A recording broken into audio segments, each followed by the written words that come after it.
नमस्कार मेरे भाइयों, कैसे हो आप सभी। मुझे पता है देखो काफ़ी समय बाद मुलाकात हो रही है। उसका रीज़न ये है कि मैं अपने जॉब पे बिजी था। हमारी ट्रैवल इंडस्ट्री है, तो मैं किसी ट्रैवल एजेंसी में जॉब करता था, जिसमें सुबह से लेकर शाम तक हम बस ऑफिस में रहते थे। बीच में मैं चंद्रताल गया था, लेकिन उसके बाद हम किसी और वीडियो में करेंगे। तो फिलहाल लौटते हैं इस वाले वीडियो पे। हमारी जो ट्रैवल एजेंसी है या हमारी ट्रैवल इंडस्ट्री है, जिसमें हम मनाली का काम करते हैं, तो इसका काम कैसा है ना कि ये शुरू होता है सितंबर के फर्स्ट या सेकंड वीक से, और पूरा सीजन चलता है। इसके बाद में जुलाई फर्स्ट वीक तक ये काम खत्म हो जाता है, क्योंकि वापस से बरसात स्टार्ट हो जाती है। तो जुलाई से लेके जुलाई अगस्त ये 2 महीने होते हैं जिसमें काम बहुत कम रहता है। बहुत कम लोग ये माउंटेन में ट्रैवल करते हैं, क्योंकि लैंडस्लाइड और ये फ्लड वगैरह का खतरा रहता है। तो इसके वजह से लोग कम ट्रैवल करते हैं। तो हमारे पास उस टाइम पे टाइम होता है कि हम अपने घर वगैरह घूम के आते हैं, और जो घर के पेंडिंग काम वगैरह होते हैं तो वो करते हैं। तो इसी दौरान मैं घर गया हुआ था। तो उसके बाद में वापस अब सितंबर का समय है, मतलब ये मान चलो आज 22 सितंबर है। तो अब मैं कल ही वहाँ से वापस आया, मतलब घर से वापस आया दिल्ली। तो ये वीडियो उसी के बारे में है। बस आज का दिन और है, और कल मैं सुबह पर निकल जाऊंगा दिल्ली के लिए। 3 महीने कैसे निकल गया पता ही नहीं चला, और बस अब कल पूरा दिन ड्राइव करना है, और शाम तक क्या रात तक दिल्ली पहुंचेंगे। मैं ड्राइविंग करता हूं, लेकिन रेस्ट ज़्यादा लेता हूं वहाँ पर, मतलब टाइम पर रेस्ट लेता रहता हूं। इसलिए मुझे अगर देखा जाए तो गूगल में 8 से 10 घंटे दिखते हैं रीवा से दिल्ली, लेकिन मुझे लगता है लगभग 12 से 13 घंटे। और जब पूरे दिन की ड्राइव के बाद जब मैं पहुंचता हूं, जब ये दिल्ली पहुंचने वाला होता हूं, मतलब ये जब ग्रेटर नोएडा वाला एक्सप्रेस वे वो स्टार्ट होता है, वहां से यमुना एक्सप्रेस ख़त्म होता है, तो असली ड्राइविंग वहाँ पे दिखती है। वहाँ पे बहुत ज़्यादा एक तो रश होता है, बहुत ज़्यादा ट्रैफिक होता है, परेशान हो जाता है। क्योंकि वैसे भी पंजा पूरा दिन दबा दबा के वो पैर का पंजा दर्द करने लगता है, और वहाँ पे लगता है कि ट्रैफिक बिल्कुल भी ना मिले। बहुत 80 की स्पीड से गाड़ियाँ चलती हैं, अगल बगल से भी क्रॉस करती हैं, बड़ा डर लगता है उस टाइम पे ड्राइव करना। सारी की सारी जो पैकिंग है वो मैं रात को ही कर लूँगा। बस सुबह ये करना है कि गाड़ी उठाना है और ड्राइव स्टार्ट करना है। मैं यहाँ से निकलूँगा बाईपास होते हुए, और वहाँ से फ्रेंड्स की मम्मी पापा को, मतलब जो दोस्त है मेरा उसकी मम्मी पापा को रिसीव करूँगा, और यहाँ से निकलूँगा बांदा जिला होते हुए। वहाँ से मुझे सुनील को पिकअप करना है, और ये करते हुए मैं दिल्ली शाम को पहुँचूँगा। ये कमरा मेरे पिताजी का कमरा है, और अभी वो फ़िलहाल में बाहर बैठे हैं, तो मैं इसी बहाने यहाँ पे वीडियो बना लेता हूँ। यहाँ पे मैं बाहर आ चुका हूँ, और यहाँ पे गमले लगे हुए हैं। छत पे भी काफ़ी सारे गमले लगे हुए हैं। पापा उसकी देखभाल किया करते हैं, बहनें हमारी पानी डाल दिया करते हैं। मैं आपको अपना रूम दिखाता हूँ। ये इस तरह से मेरा रूम है। जब मैं यहाँ पे रहता था तब काफ़ी सजा के रखता था। अब दिल्ली जब से शिफ्ट हो गया हूँ तो ये खाली सा पड़ा रहता है रूम। पिताजी मेरे फ़ोन पे रेडियो सुन रहे थे, और एफएम में कुछ म्यूजिक वगैरह आ रहा था, तो वही अपना एंजॉय कर रहे हैं। मेरी जो कार है ये एक्सेंट 2016 है, और इसमें पेट्रोल के साथ साथ सीएनजी ऑप्शन भी है, तो इसके लिए थोड़ा सा बेनिफिट मिल जाता है। अगर मैं सिटी में राइड करूँ तो थोड़ा सा एवरेज मुझे ज़्यादा मिल जाता है। तो फ़िलहाल मैं जा रहा हूँ सीएनजी रिफ़िल कराने। सीएनजी डलवाऊँगा इसमें फुल, और साथ में थोड़ा बहुत पेट्रोल भी डलवा लूँगा। बाकी का पेट्रोल मैं डलवाऊँगा यूपी पहुँच के, क्योंकि अगर आप देखोगे ना तो एमपी और यूपी के फ्यूल चार्जेस में मतलब 10 रुपये का अंतर है। आपको 10 रुपये सस्ता मिलेगा यूपी में। ये जो हमारी लाइन है ये यूनिवर्सिटी लाइन है रीवा में। तो अगर आप देखें तो शहर के बाकी हिस्सों में जो सड़कें हैं वहाँ से थोड़ा सा ट्रैफिक कम रहता है, तो कार चलाने में भी ठीक लगता है यहाँ पे। बाकी जब तो आप सिरमौर चौराहा वगैरह पहुँच जाओगे तो ट्रैफिक बहुत ज़्यादा हो जाता है। और ये बगल में हमारे स्टेडियम है, स्टेडियम के बगल से जस्ट अभी निकल रहा हूँ मैं। यहाँ पे कार बाज़ार है, के कार बाज़ार, और यहाँ पे भी काफ़ी सारी गाड़ियाँ हैं। कभी कोई एक्सपीरियंस नहीं था, क्योंकि मैंने यहाँ से कार ली नहीं कभी। एक बार मैंने कभी बाइक का सर्विसिंग कराया था यहाँ से। स्टेडियम के बगल में ये जस्ट मॉडल स्कूल है भाई, बहुत बढ़िया स्कूल है। और मेरी भी स्कूलिंग यहीं से हुई, मतलब मैं 9th से 12th तक यहीं पे था, कॉमर्स स्ट्रीम था मेरा।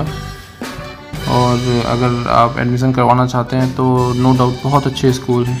अभी अभी रिसेंटली ये जो ब्रिज बना है, ये यमुना प्रसाद शास्त्री ब्रिज में मर्ज हो गया है, मतलब सामने ये रास्ता उसी से जुड़ गया है। अभी अभी जस्ट इसका कुछ दिन पहले ही उद्घाटन हुआ है, तो ये कह सकते हो कि इसके बनने के बाद में थोड़ा सा ट्रैफिक में सुधार हुआ है। लेकिन इसके बनने से ना एक प्रॉब्लम भी है, जहाँ से मैं अभी गुजर रहा हूँ यहाँ पे थोड़ा सा मुझे लग रहा है कि रास्ता सकरा हो गया है। बाकी आप क्या कहते हो मुझे बताना है इस पर। इस तरह के ओवर ब्रिज देख के ना मुझे दिल्ली की याद आ गई कि जैसे दिल्ली में वो मेट्रो वाले वो बने हुए हैं ना, सेम उसी तरह पिलर दिख रहे हैं इसमें, और लग रहा है कि बस ऊपर से मेट्रो चलेगी अभी। ये इस वक्त तो मैं सिरमौर चौराहा में, और यहाँ पे क्या बताऊँ गाइस, बहुत ज़्यादा जाम लगता है कभी कभी पे। बाकी अभी तो देखो जब से ये ऊपर वाला ब्रिज बन गया है तब से थोड़ी राहत है, लेकिन फिर भी यहाँ पे जाम तो देखो लगता ही है, क्योंकि अब वो ब्रिज बनने की वजह से ना रास्ता भी थोड़ा सा सकरा ही हो गया है। और सामने मेरे तानसेन कॉम्प्लेक्स है, ये भी यहाँ पे कई सारे डॉक्टर बैठते हैं, तो वो भी आप देख सकते हैं अगर कभी ज़रूरत पड़ती है तो। पीछे रमा गोविंद पैलेस है, और अगर आप सीधे जाओगे तो ये आपको कॉलेज चौराहा मिलेगा।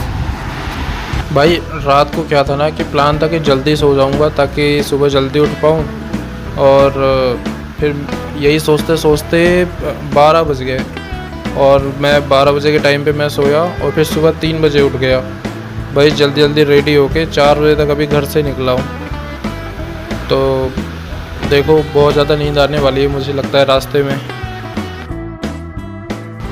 अभी मैं बाईपास की तरफ जा रहा हूँ, यूनिवर्सिटी की तरफ, और यहीं से उमा शंकर की मम्मी है, मतलब दोस्त की मम्मी, इनको पिकअप करूँगा और फिर हम निकलेंगे बांदा ज़िले की तरफ। तो सुनील भैया का पिकअप करा के वहाँ से फिर सीधा बुंदेलखंड एक्सप्रेस वे पकड़ते हुए निकल जाएंगे आगे। गाइस देखो सुबह 4 बजे मैं वहाँ से निकला हूँ, और सबसे पहले उमा शंकर की मम्मी को मैंने पिक किया है, वो गाड़ी में बैठी है, पीछे मेरी गाड़ी खड़ी है, और हम निकल चुके हैं सुनील को लेने के लिए। तो इस वक्त हूँ मैं बरौंधा के जंगलों में। यहाँ पे देखिए बहुत सारे पेड़ हैं, तेंदू के पेड़ काफ़ी ज़्यादा देखे हैं मैंने यहाँ पर। और अभी यहाँ पे बरौंधा की घाटी स्टार्ट होगी, तो आगे चल के मैं वो भी दिखाऊंगा आपको। यहाँ पर बड़े देव बाबा काफ़ी फेमस हैं बरौंधा में, तो जाते हुए हम वहाँ पे नारियल फोड़ेंगे और इसके बाद हम वहाँ से आगे बढ़ेंगे। जैसे ही घाटी स्टार्ट होगी आपको दिखेगा एक बहुत ही खूबसूरत छोटा सा हनुमान जी का मंदिर। यहाँ पे आप उतर के एक नारियल फोड़िए और इसके बाद प्रकृति के खूबसूरत नज़ारे का आनंद उठाते हुए घाटी उतर जाइए। वैसे तो यहाँ पे काफ़ी सारी चीज़ें हैं देखने के लिए, लेकिन अगर आप पेड़ों की बात करें तो यहाँ पे साल, सागौन, महुआ, तेंदू, जिससे बीड़ी बनाई जाती है, मतलब उसके पत्ते की बीड़ी बनाई जाती है, बांस और पीपल, और इसके अलावा भी काफ़ी सारे पेड़ हैं जैसे आम, नीम, अर्जुन, पलास, बेल, और इसके अलावा भी काफ़ी सारे पेड़ हैं। अगर जानवरों की बात करें तो यहाँ पर तेंदुआ, चीतल, नीलगाय, जंगली सुअर, रंगूर, भालू, लोमड़ी, गौर और इस तरह के बहुत सारे रेप्टाइल्स भी मिलते हैं। ये जो सामने से पिकअप जा रही है इसको क्रॉस नहीं कर पा रहे थे हम, क्योंकि इतनी जगह नहीं थी, तो इस बंदे ने हमें खुद ही आगे जाने के लिए बोल दिया, तो फिर हम आगे निकल आए।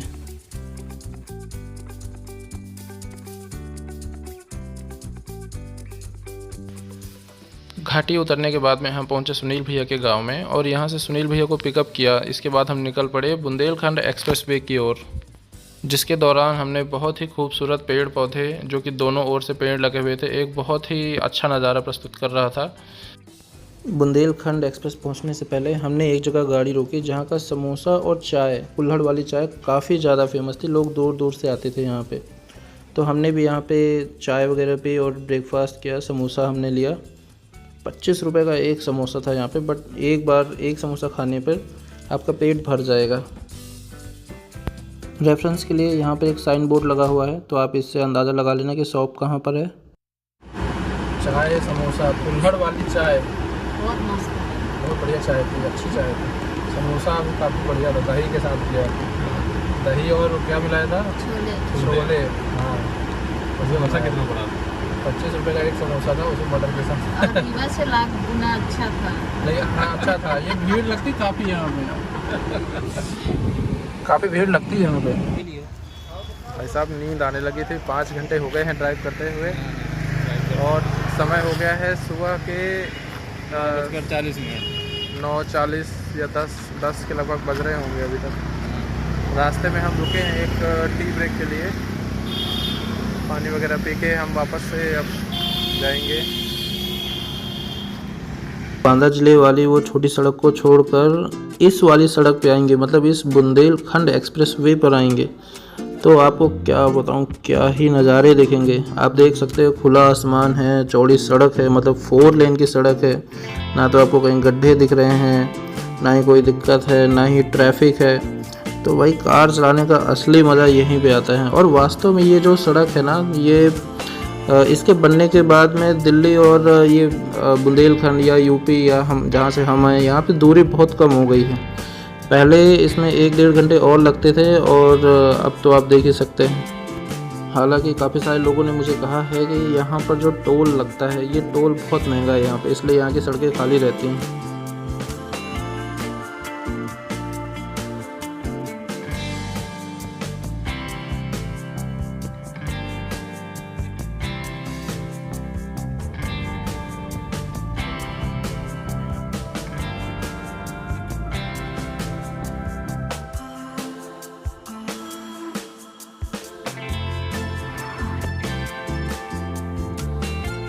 काफ़ी देर से गाड़ी चला रहा हूँ तो मुझे लगा कि थोड़ा कहीं रुक भी लिया जाए। तो एक बहुत प्यारी सी लोकेशन दिखी मुझे, जहाँ पे बरसात की वजह से ये पानी गिरा हुआ था।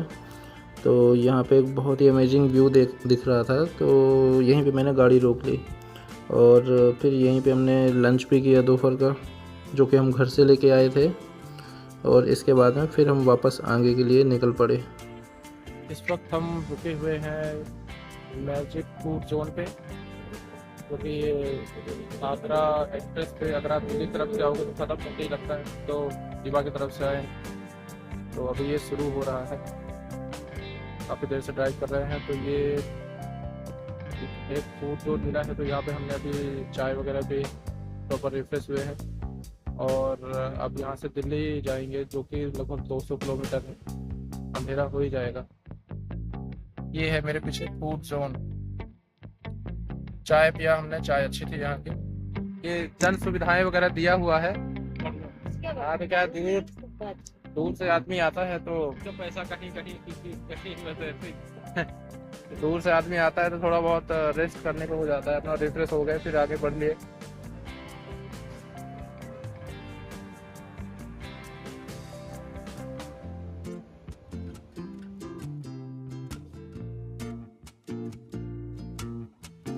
इसके बाद गाइस अंधेरा हो गया और फिर हमने रात में वीडियो नहीं बनाई।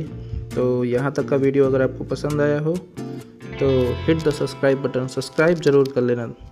मिलते हैं अगले वीडियो पे।